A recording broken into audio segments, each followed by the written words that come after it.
So when I got a call from the organizers of TEDxGHRCE saying that we would like to invite you to be a speaker at our event, two things popped in my mind. The first one was, wow, that's a great opportunity. And second was, are they sure they dialed the right number? I mean, are they talking about me? Me, a normal student, just like you people. A normal person who's graduated, done her engineering, chose between whether to go for GATE or CAT, and then went into MBA. When I accepted this opportunity, in the next 2 months, I faced a lot of criticism, a lot of opinions from people. Things like, I'd like to change the slide. Yeah, things like these, the trolls, the confession pages, making memes about me. And while all this was going on, even though I believed in myself, some sort of fear started seeping in me. I started doubting myself. I thought, what if what they say comes true? What if I make a fool out of myself? So while I was going through this, I was talking to one of my very close and old friends. He reminded me of my own story. When I was 18, I was extremely fascinated by Shakira. I wanted to dance like her. But in Nagpur at that time, it was almost impossible to find a class that teaches you belly dancing. So I used to imitate her and I learned on my own. Once I got a chance to participate in a talent and competition. But again, I was too scared. I didn't know how to express myself that way in front of a crowd. At that time, a faculty, a professor of mine, he suggested me a book. It's called Who Moved My Cheese? It's a very special book for me because it has life lessons and quotes that have helped me all through the decisions I've taken for my career. There's this one particular quote in it which is stuck in my mind.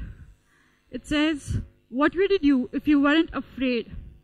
In every situation, when you face some kind of a fear, when you know the opportunity is right there in front of you, and you're too scared to grab it, this is what you ask yourself. What would you do if you were not afraid? And this worked for me for a long time, even when I wanted to dance.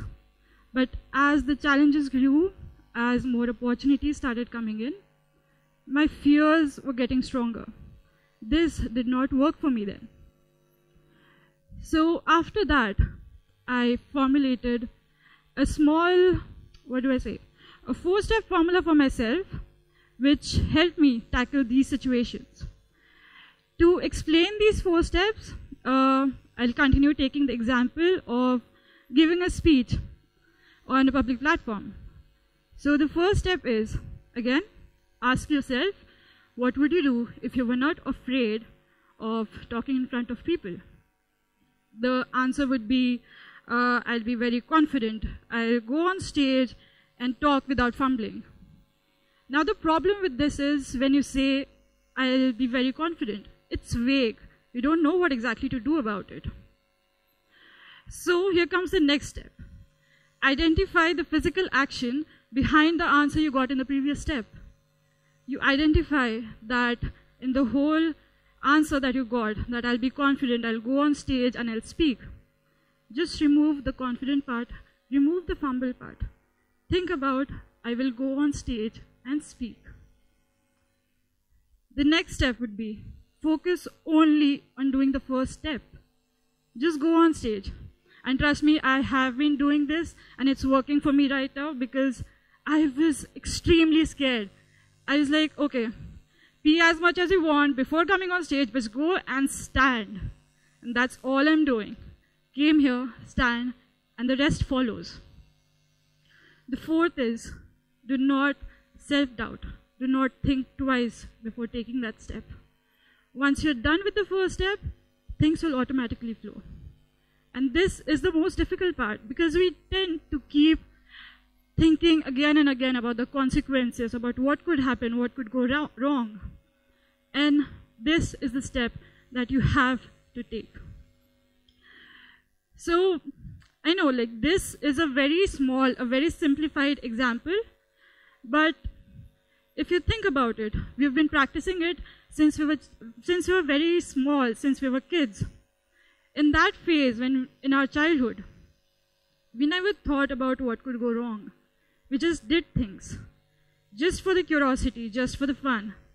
And I think we should be continuing it, because I think the essence of finding a solution to this problem of facing your fear is by keeping it simple. See, these steps will help you detach the negative emotions from the actions. It's like a horror movie.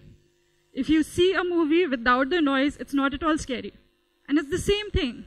If you just do the actions without the noise in your head, it will be pretty much easier.